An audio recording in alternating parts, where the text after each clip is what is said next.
Welcome everyone. In today's video, we will discuss a topic that's often shrouded in taboo and mystery: anal intercourse. This frank and factual discourse aims to shed light on the potential risks associated with this practice. The importance of understanding and acknowledging these risks cannot be overstated. Our goal here is not to stigmatize or judge, but rather to promote safe and informed sexual practices. Knowledge is power, after all. So without further ado, let's dive into the hidden dangers of anal intercourse. To fully grasp the risks involved, we first need to understand the anatomy of the anus. It's a complex structure, yet delicate. The anus and rectum, which form the final part of the digestive tract, have unique physical characteristics that play a crucial role in our discussion. One of the notable aspects is the lack of natural lubrication. Unlike the vagina, the anus doesn't produce its own lubricant, making it susceptible to tears and injuries during intercourse. It's like trying to slide down a dry water slide. Not the most comfortable experience. The rectal lining also deserves attention. It's incredibly thin, much thinner than the lining of the vagina or mouth. This thinness makes it more prone to damage, and any damage can easily lead to infections or other health issues. Now that we have a basic understanding of the anatomy, we can start to see why anal intercourse might pose certain risks.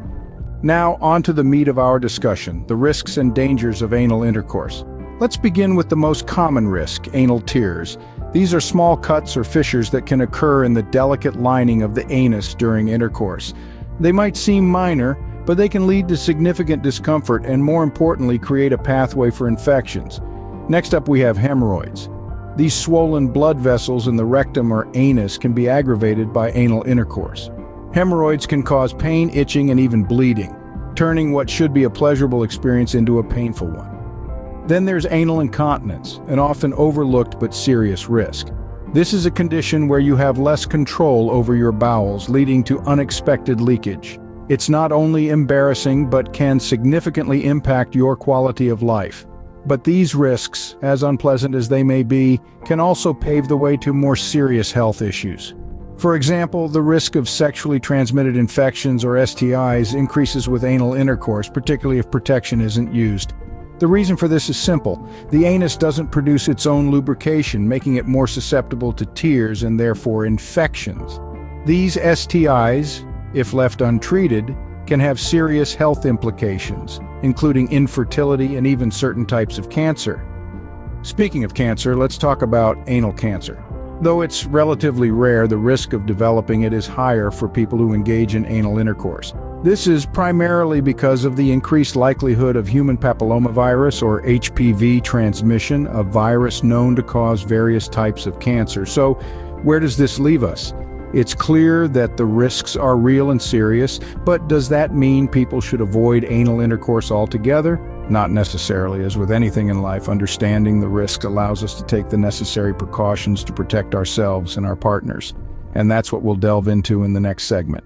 While the risks are significant, there are steps you can take to mitigate them and enjoy anal intercourse safely. First and foremost, always use protection. This cannot be stressed enough. Condoms are essential for preventing the transmission of sexually transmitted infections or STIs. Even if you and your partner are monogamous and have been tested, condoms are still recommended as they provide an extra layer of protection against bacteria present in the rectum. In addition to using condoms, using plenty of lubrication is vital. Unlike the vagina, the anus does not self-lubricate, making it more susceptible to tearing and injury. Lubrication reduces friction and makes intercourse more comfortable and safer. Water or silicone-based lubricants are recommended as they are condom safe. Avoid oil-based lubricants as they can degrade the latex in condoms, making them less effective. Communication is also a key factor in safe anal intercourse. It's important to have open and honest discussions with your partner about your comfort levels, boundaries, and any potential concerns. If something doesn't feel right, don't be afraid to speak up. Your safety and comfort should always come first. Moreover, take it slow. Rushing into anal intercourse without proper preparation can lead to injury. Start with smaller objects like fingers or sex toys and gradually work your way up. Remember, relaxation is key. If you're tense or anxious, it can make the experience more uncomfortable or even painful. Lastly, maintain good hygiene practices. washing before and after intercourse can help prevent the spread of bacteria. If you're using sex toys, make sure they're cleaned thoroughly before and after use. In conclusion, while anal intercourse does carry risks, these can be significantly reduced by following safe practices.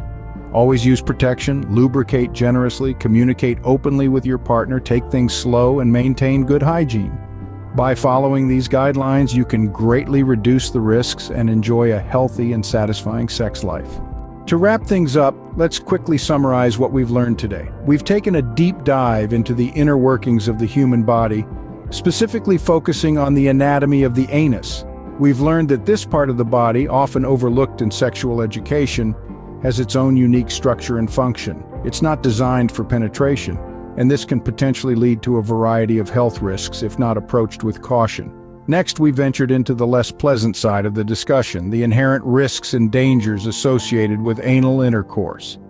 We've touched on a range of issues, from minor discomfort and potential for injury to more serious health risks such as sexually transmitted infections and damage to the rectal lining.